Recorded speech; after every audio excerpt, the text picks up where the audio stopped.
On another story that's gotten a lot of attention this morning, this incredible headline that the Trump administration accidentally texted me its war plans. I have to ask, Stephen, have you inadvertently ever been added to a group chat that you didn't want to be in? Not this kind of group chat. I mean, I generally, when anyone adds me to any group chat, I kind of eye roll and then mute it. Mute it forever. Had it been me and not Jeffrey Goldberg, perhaps things could have been very different. But it is an incredible story in The Atlantic of his account of how he was added to this group. He thought it was a hoax, as we heard from him, but followed it through and was only really able to clarify that this was serious when after the strikes happened. The attacks they were talking about actually happened. Of course, the questions now as to the nature of the national security breach, why high-level officials are using this app, and certainly some interesting commentary too to be digested by European leaders. Let's get into it with our senior editor Bill Faries and our managing editor for European Economics and Government Ben Sills.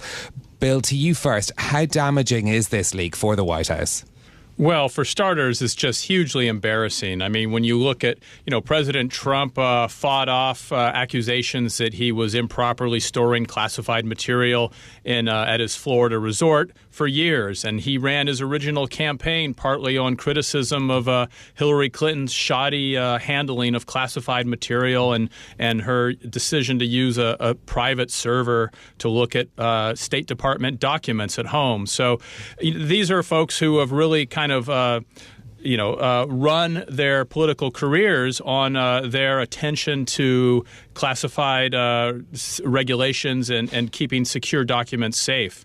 And so to have this pop up on a commercial messaging app that includes a senior editor and an editor who Trump has a kind of a negative reaction to. Anyways, it's hugely embarrassing, but it also just raises very practical questions about, has this been occurring elsewhere? Has there been a regular sharing of top secret material on these kind of systems? And who else has perhaps seen some of these things?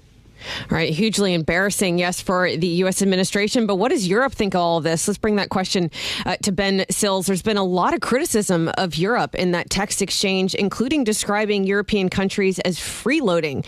How are these comments going to be read in Europe?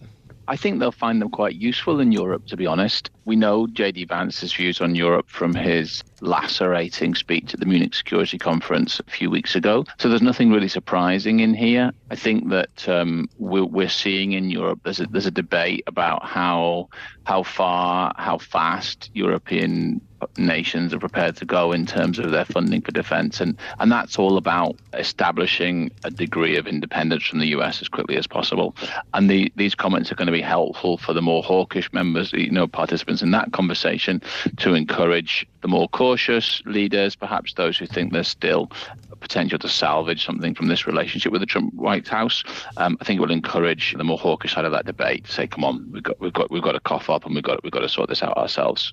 Does it really go that much further than what we've heard from Trump administration officials already in terms of their attitudes towards Europe? The president himself hasn't been shy of saying that Europe needs to step up. I don't think it goes further. I think it's just, when you hear people speaking frankly in what they believe to be a private group, you get a sense of the tone. The language is really derogatory, really dismissive. And I think in that respect, it leaves the US looking extremely bad, extremely kind of small-minded, I think, in that respect. But in terms of the substance, it doesn't go a lot further than what we've seen before. Bill, what has the current response from the White House been?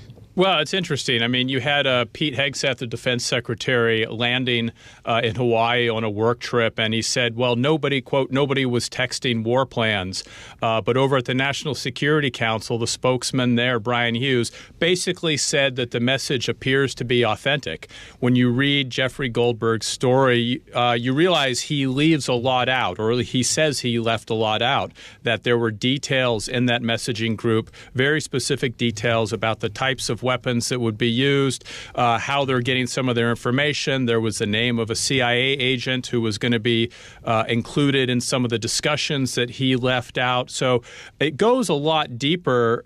It appears to go a lot deeper than what he just puts in the story. So it's not just the derogatory comments about Europe and kind of the shock about them having this discussion over Signal, but it really gets into material that is normally only discussed, for instance, in the tank, the secure room at the Pentagon, or in other secure facilities around Washington. It's not something that goes public. So the reaction is basically the public reaction, I think, is still going to unfold. There's going to be a real question about whether someone like National Security Advisor Mike Waltz keeps his job or not going forward. He is the one, according to the article, that kind of created this group on Signal.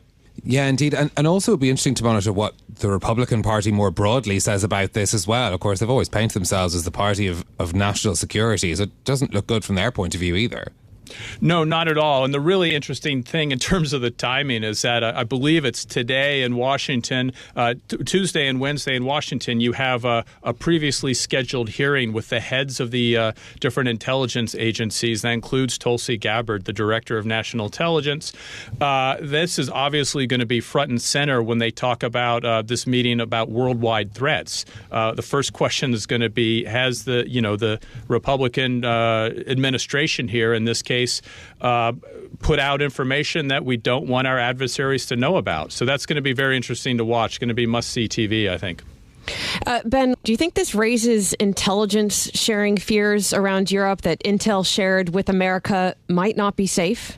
100%. Yeah. I mean, it's just shambolic and amateurish, isn't it? And if you are charged with handling information that could affect the well-being of agents or allies operating in kind of hostile situations, you're going to be very worried about sharing that sort of information with officials who handle their own comms in such a kind of cavalier fashion. Ben, for many in Europe, watching this unfold comes as a bit of a sideshow to the bigger question of tariffs. We're, of course, looking forward to the President's announcements on the 2nd of April. How will this feed into the conversation around how Europe could be hit by tariffs from the US? That's a good question. I mean, I think that the European response on tariffs has been reasonably measured.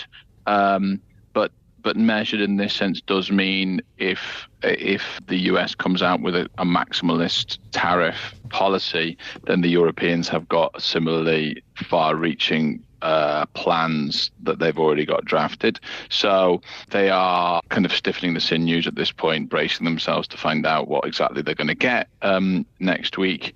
But they've got a full range of options lined up. And I think this will probably just serve as one more reminder that they need to stand up, stick together in order to push back against this administration.